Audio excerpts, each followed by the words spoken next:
Okay, Zola, did you want to try and explain this one to Brandon? Oh, my goodness. Yep.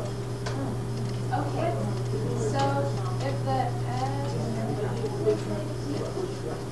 x goes to the Okay.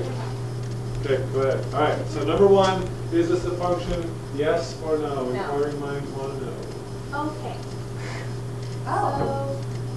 So if you can plug in the x and only get one answer out, then it is a function. But since, or can you put the 3 in and only get one, and only get one answer?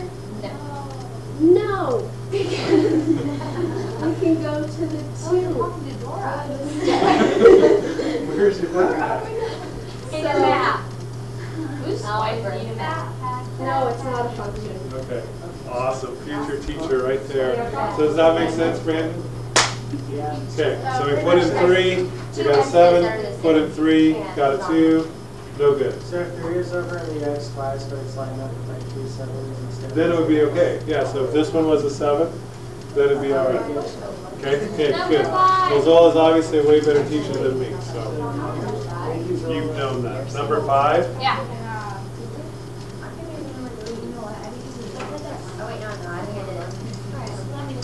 Did somebody say they wanted to do? Okay. Are we solving for x and y? Yes. So number 5, they want you to just find the x and y intercepts of this equation. So we're not graphing it or switching it around.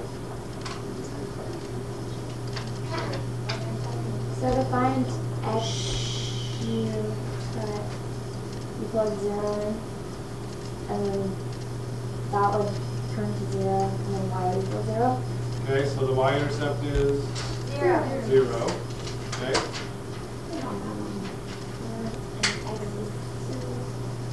And then you plug in 0 to 1, and then it'll be 6x, and then 0, 1. Yeah, 6x, and then you put that in 6, and then 0 becomes x. So x is equal to Why did you get 0? Yeah, I don't understand. Because to find the x-intercept, you set y equal to 0, and to find the y-intercept, Is you it always set 0? x equal to 0. Yeah, because think about, well, the x-intercept means where it's crossing the axes, and on the x-axis, y equals 0, and on the y-axis, x equals 0. I think Okay? that's why I don't get anything ever. Oh, good. What? Yeah, so the answer for this one, coincidentally, is that they're both 0. Okay? So you always plug 0 in for x. If you want to find the y-intercept, so if you want to put this in your notes, okay, you can make a little note here. We've already done all this before. Is this notes kind of? If you want. Okay, please. Uno momento. Okay, I'm ready. Number 13. Okay, hold on. Okay, so that's kind of it in a nutshell, and if you can remember that, then that's awesome.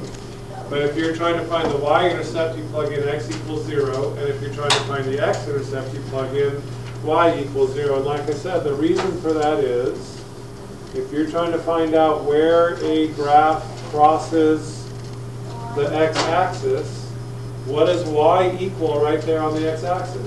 0. So you plug in 0 for y and solve for x. And then the opposite is true for where it crosses the y-axis.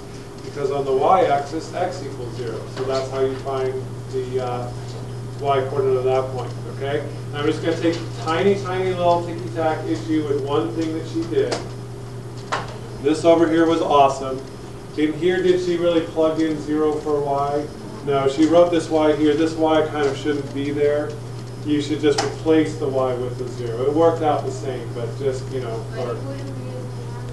it would be the same answer, yeah, because you would still have 0 equals 6x, then divide by 6, and 0 divided by 6 is still 0.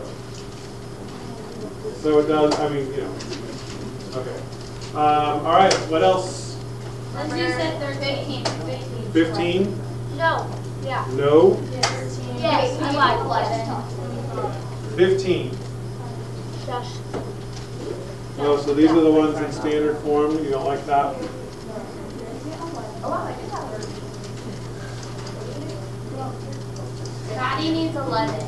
Yeah, Okay. Lindsay needs 11. Okay, yeah, we can go back and pick that one up. All right, this is kind of a weird one because the slope is 0, okay?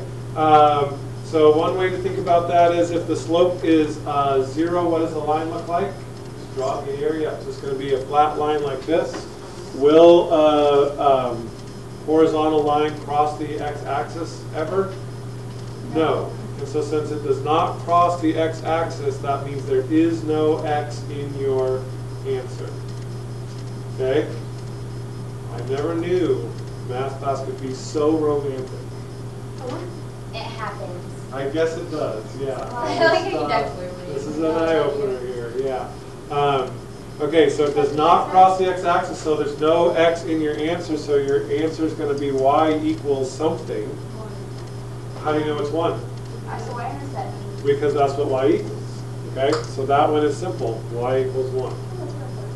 Okay? What the heck? So it's a sort of a special case, which if you can understand that makes it a really easy problem, but if you're not understanding then it's kind of confusing to do. It is confusing. Okay, Anthony? Did it ask to simplify that? What's that? Like I got the whole y minus 1 equals 0. Oh, so you did the point slope thing? Yeah, so you could do that. You could say y minus the y coordinate equals the slope times x minus the x coordinate. This one asks you to write it in standard form. Okay? So yes, they did want you to simplify. So 0 times x is 0. 0 times negative 3 is 0. Close one. Add 1 to both sides and you get 13. what we got before. Let me go back and And pick up 11. 11. Yeah. 13 and 11. Mr. Aldrich, what did the boy with no arms and legs get for Christmas? I have a feeling this isn't a Laffy Taffy joke. Okay, so number 11. We're just going to start with the two. Oh my goodness. Kids these days. Okay, so we're starting out with 2 points and we're going to come up with an equation of a line. What do we have to do first, Stacy? Okay, so she's going y2 minus y1. Yep. Over 2 equals 1. Yeah, I got the slope. Okay, so the slope comes out to be 1, all right? Now, you have 2 different options from here. You can go y equals mx plus b, or you can go point slope form. Point slope, since we have a couple of points and we have a slope, we might as well do that. So if I go point slope, I'm going to go y minus what? 5. So you want to use this point? Yeah. Alrighty, equals the slope times x minus 4. Okay? So normally, like I said, if we were in calculus class and they say find an equation for the, da da da da da, then that's an acceptable answer. But in this chapter, since we're trying to learn specifically the different forms, we do have to change this into standard form because that's what they want. Okay? So this one isn't too hard to get from here to there. The other one though. I'll do that in a second. Oh, the other point? It'll still work out the same. No. The other form? What? The 2. Yeah, the other point? Okay, I'll do that in a second. So what would I do to this to simplify it? Distribute. So 1 times x is x, 1 times minus 4 is 4. Okay? Now what? Add 5. Okay? So those cancel, y equals x plus 1.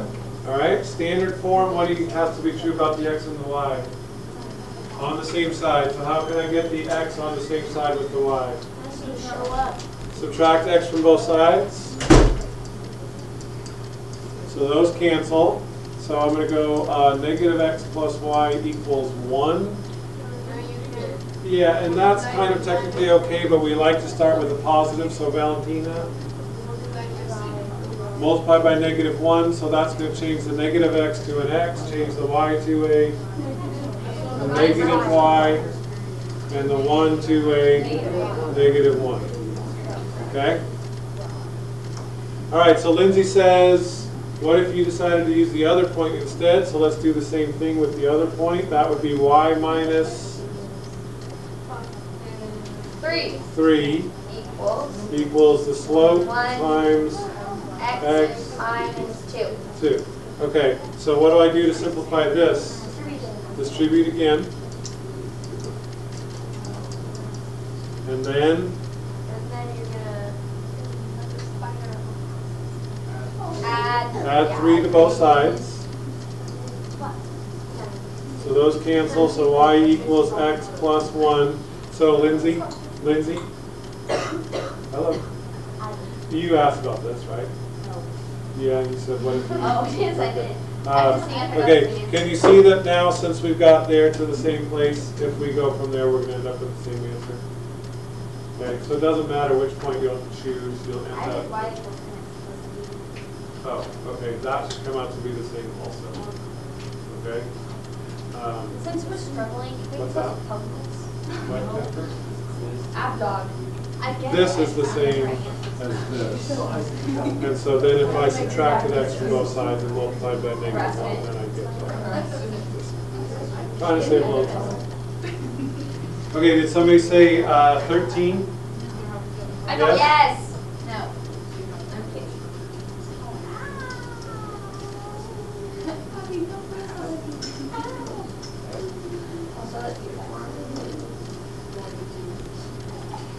All right, so we just did one just like this. So you guys tell me what to do. Y minus Y minus 2 2. equals 3x plus 4. Okay, good. So And first now we have to, distribute okay, hold on. So first we have to come up with the equation. Okay. Now we need to distribute it. How do I distribute it? Yeah, 3 times x and 3 times 4. So y minus 2 equals 3 times x plus 3 times 4, which is 12. Okay. Add 2. What? Add 2. Add 2. So y equals 3x plus 14. So now we're in y equals mx plus b form. Well, But they want standard form. So minus 3x. minus 3x. So that will be negative 3x plus y equals 14. And then Divided by negative 1. everything by negative 1. So 3x minus y equals negative 14. And we're done. And so that was a fun one because along the way, I understand. we found all 3 forms of our equations as we went through that. Okay? Number 25. Okay? 25, 27, 29, and 31. If I throw this and I miss, can you pick it up? Wait, Hey Stacy, what? don't do that, please. Come on, last time we made it, it was a good shot. It even Maybe skimmed play off. basketball. It skimmed off the white rim. What are you kidding me? Okay, 25. Shh.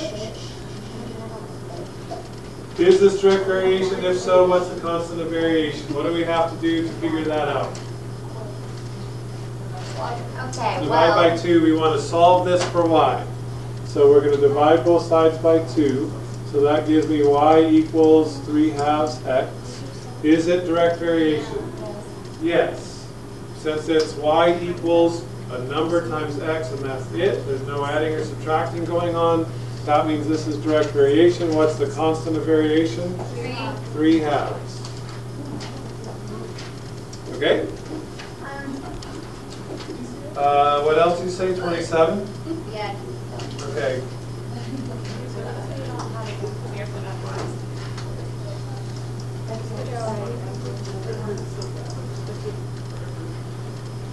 Okay, some of you can probably figure this out just by looking at it right now. It's not. Why not? Right, because of the, not so much because of the fraction, because we had a fraction over here and we were okay with that. It's because of this 12 here. Why? Okay? Because if I solve this for y like I did the other one, by subtracting 3/4 x from both sides, then I have that y equals a number times x, but it's plus something also. So Okay? it's not a what? So it's not direct variation. Direct variation has to be only multiplication. So this screws it up, so the answer is no. All right? What? 28? 29. They do 20. Just did the auto.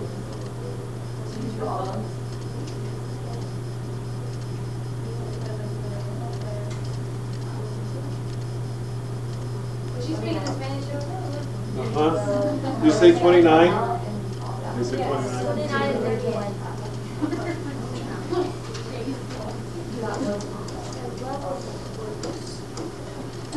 Okay, 29. Pretty much right.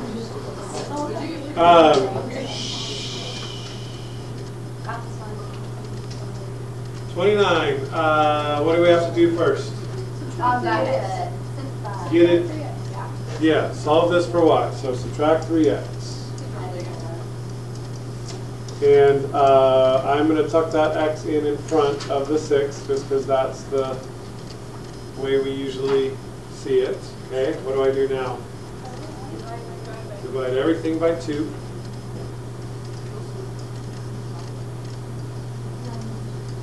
So y equals negative 3x over 2 plus 3. So why did we do all that? What's the point? To find the slope. What's the slope? Negative 3/2. And so we're asked to find a line that is perpendicular to that. So what will the slope of a line that's perpendicular to that be? Opposite reciprocal, so in this case that's 2/3. So now we need to look at the multiple choices and see if we can find one that is 2/3. We can definitely throw out B and D, right? You want to try C? So 2x plus 3y equals 12. How would I solve that for y? You got to divide. I would subtract 2x first. Oh wait, I think it might be. Yeah, so can you see since we, can you see that since we have to start that by subtracting 2x that that's not going to work? Because my slope's going to come out to be negative.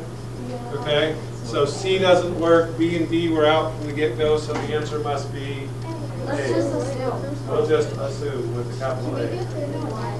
Yep, we'll do 31 and then we will be done.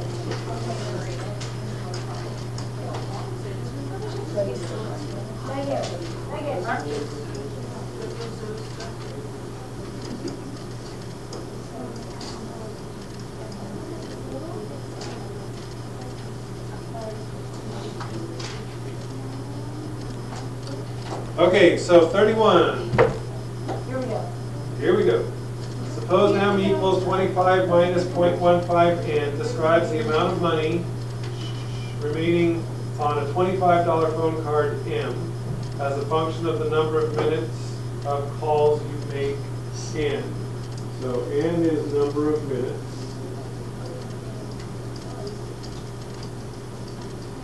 I guess.